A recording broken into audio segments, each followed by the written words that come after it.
একটা সাধারণ সকাল। আর একটু পরেই যে পুরো দুনিয়া ডুবে যাবে, অ্যানা তখনও সেটা জানত না। ঘুম থেকে উঠে সে দেখে তার ছেলে জেন বিছানার পাশে দাঁড়িয়ে হাসি মুখে বলছে, চলো সুইমিং পুলে ডাইভ দেই।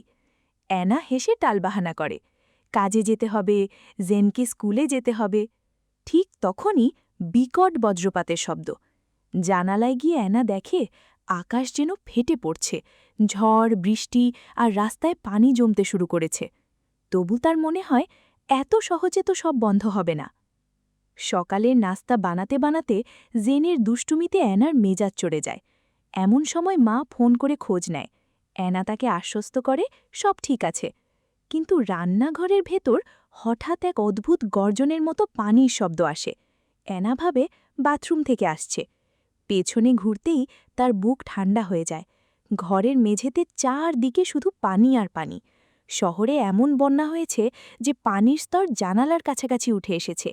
ম্যানেজমেন্ট অফিস ঘোষণা দেয় কিছু বিল্ডিংয়ে পানি দ্বিতীয় তলা, কোথাও তৃতীয় তলা পর্যন্ত পৌঁছে গেছে। লিফট বন্ধ, সবাইকে সিঁড়ি ধরতে হবে। অ্যানা দ্রুত জিনিসপত্র গুছাতে চায়, কিন্তু পানি এর মধ্যেই তার পায়ের কাছে। এর মধ্যেই কোম্পানির এক সিকিউরিটি এজেন্ট ফোন করে, সে রেস্কিউ করতে আসছে। লোকটা বলে, ব্যাগ গোছাতে সময় নষ্ট করবেন না, শুধু বাচ্চাটাকে নিয়ে ওপরে উঠুন। কথাটা শেষ হওয়ার আগেই কল কেটে যায়। পুরো বিল্ডিং অন্ধকার, বিদ্যুৎ চলে গেছে। অ্যানা তাড়াতাড়ি শুধু জেনের ওষুধ রাখার জন্য ছোট একটা ব্যাগ নেয়। জেনকে খুঁজে দেখে সে আলমারির ভেতর ভয়ে লুকিয়ে আছে। অ্যানা ক্ষমা চেয়ে তাকে পিঠে করে নেওয়ার কথা বলে, আর জেনকে নিয়ে বেরিয়ে পড়ে। বাইরে করিডোরে সবাই স্যুটকেস টেনে পালাচ্ছে। সিঁড়ির কাছে গিয়ে অ্যানা দেখে ভয়ঙ্কর ভিড়, একদম নড়ছে না।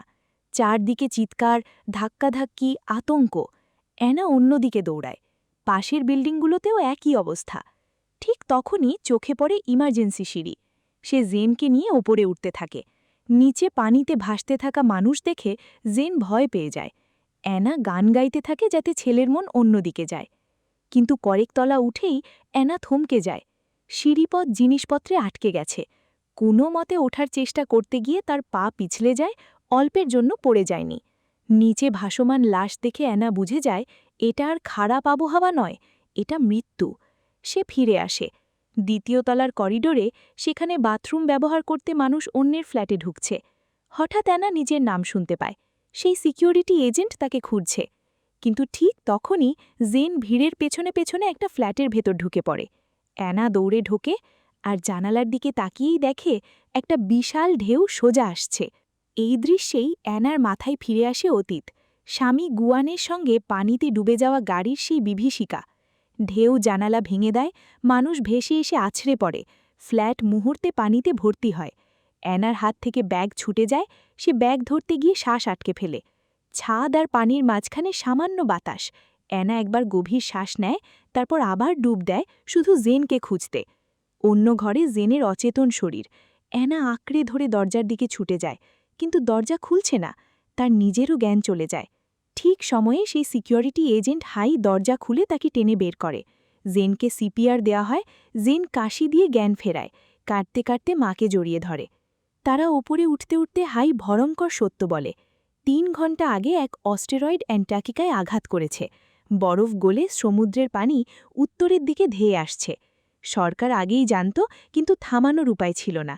মানে আজ মানবজাতির শেষ দিন। অ্যানা বিশ্বাস করতে পারে না। তখন হাই আরেকটা সত্য বলে, তাদের কোম্পানি শুধু এআই ল্যাব নয়, তাদের কাজ নতুন মানবজাতি বানানো। মানুষের মতো শরীর তৈরি আছে, বোঝার ক্ষমতা আছে, সন্তান জন্ম দেবার ক্ষমতা আছে, কিন্তু একটাই জিনিস নেই, ইমোশন ইঞ্জিন। আর সেই ইমোশন ইঞ্জিন বানাতে অ্যানার কাজটাই সবচেয়ে দরকার। এই সব কথার মাঝেই জেন বলে, মা আমার টয়লেট যাবে। তারা কাছের একটা ফ্ল্যাটে ঢোকে।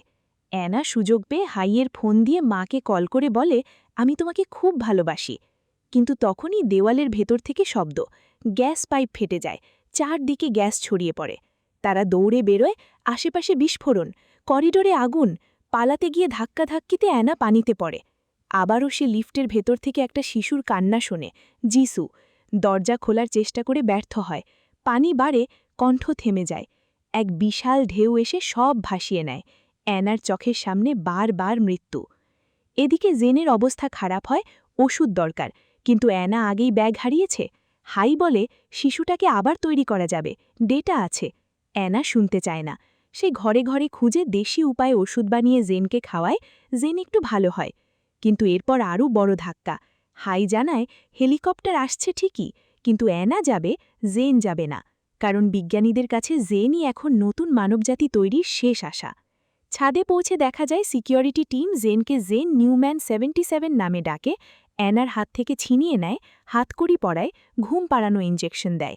অ্যানা কাঁদে, মিনতি করে, কিন্তু গার্ডরা বলে কোনো শেল্টার নেই। তারপর হাইজোকে গুলি করে মেরে ফেলে। অ্যানা বুঝে যায় এখানে কারোর বাঁচার কথা ছিল না, শুধু তাকে ডেটা হিসেবে দরকার। তার মাথা খুলে তথ্য বের করে বাক্সে রাখা হয়। হেলিকপ্টারে শুধু অ্যানা, পাইলট আর সেই বাক্স। বাইরে ঝড় পুরো পৃথিবী ডুবিয়ে দিচ্ছে, আর আকাশে 7টা রকেট উঠছে, বেঁচে থাকা বিজ্ঞানীদের নিয়ে। ডিরেক্টরের বার্তা চলে, কয়েক মিনিটের মধ্যে উল্কাপিণ্ডের বৃষ্টি পৃথিবী শেষ করে দেবে। প্রকল্প শেষ করতেই হবে। একজন মা আর একটি শিশু দিয়ে নতুন সমাজ শুরু হবে। শিশুটি প্রস্তুত, কিন্তু মা সম্পূর্ণ নয়। এনা প্রস্তাব দেয় একটা সিমুলেশন চালু করা হোক, যেখানে তাকে বারবার কঠিন পরিস্থিতিতে ফেলে সন্তান বাঁচানোর আবেগ সংগ্রহ করা হবে। আর ঠিক তখনই এনা সিমুলেশনে ঢুকে পড়ে। আবার সেই বিছানায় জেগে ওঠে, কিন্তু এবার পানি আগেই ঢুকছে। এখান থেকেই শুরু হয় সবচেয়ে ভয়ঙ্কর অংশ। একই দিন বারবার, মৃত্যু বারবার, চেষ্টা বারবার। একবার সে পানিতে ধাক্কা খেয়ে মারা যায়, রিসেট।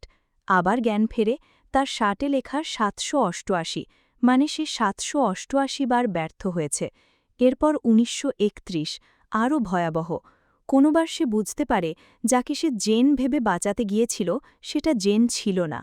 কোনোবার সে লিফটের শিশুটাকে যিশুকে বাঁচাতে গিয়ে বারবার ডুবে মরে। শেষমেশ সিমুলেশন 407-এ সে ঝাড়ু ভেঙে লাঠি বানিয়ে লিফট খুলতে পারে, যিশুকে উদ্ধার করে। আরও ওপরে 7993-তে সে দেখতে পায় চারদিকে এজেন্টরা লুটেরাদের গুলি করছে, দেয়ালে শিশুদের আঁকা ছবি। এনার মনে পড়ে জেন কত ছবি এঁকে ফোনে পাঠাত। সে ফোন খুলে দেখে হাজার হাজার ছবি। সব ছবিতেই জেন আঁকছে, মা তাকে ছেড়ে হেলিকপ্টারে উঠছে। এনা ভেঙে পড়ে। সে বুঝতে পারে জেন শুধু বন্যায় না, মায়ের অবহেলাতেও বারবার কষ্ট পেয়েছে। শেষ দিকে সিমুলেশন 347 আর 249-এর মতো সিমুলেশনগুলোতে এনা আর হাইজো একসাথে এজেন্টদের ঠেকাতে চেষ্টা করে, ভিন্ন পথ নেয়, জানালা ভেঙে অন্য ফ্লোরে যায়, লড়াই করে। অনেক ঢেউ আসে, অনেক মৃত্যু আসে, তবু এনা থামে না।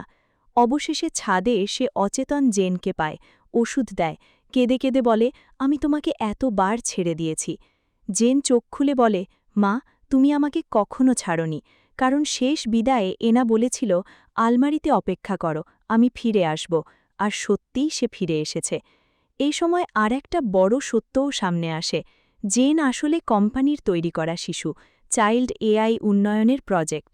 তাই এজেন্টরা বলতো ডেটা থাকলেই হবে। কিন্তু গুয়ান তাকে নিজের সন্তানের মতো ভালোবেসেছিল, আর তার মৃত্যুর ছায়া এনা জেন দুজনের ওপরেই ছিল। শেষ মুহূর্তে এনা জেনকে গগলস দেয়, বলে সাঁতার কাটো। নিজে এজেন্টদের হাত থেকে ছুটে পানিতে ঝাঁপ দেয়, জেনকে জড়িয়ে ধরে। বিশাল ঢেউ দুজনকে ভাসিয়ে নিয়ে যায়। কিন্তু এইবার এনা শুধু নিজের ছেলে নয়, যিশু, গর্ভবতী মা, অন্য মানুষ সবাইকে আগলে রাখে। সিস্টেম বুঝে নেয় এনা কখনো নিজের কথা ভাবেনি, সবসময় অন্যদের আগে রেখেছে। আর ঠিক এই কারণেই সিমুলেশন সফল ঘোষণা হয়। এনা এবং জেনের এআই নতুন তৈরি করা শরীরে বসানো হয়, তাদের অন্য গ্রহে পাঠানো হয়, মানবজাতির স্মৃতি নিয়ে নতুন পৃথিবী শুরু করার জন্য। এটাই ছিল দ্য গ্রেট ফ্লাড, ভয়, বেঁচে থাকা, আর সবচেয়ে বেশি করে একটা মায়ের জেদ। গল্পটা যদি ভালো লেগে থাকে, সাবস্ক্রাইব করে পাশে থাকো, আর কমেন্টে বলো এনার জায়গায় হলে তুমি কি করতে।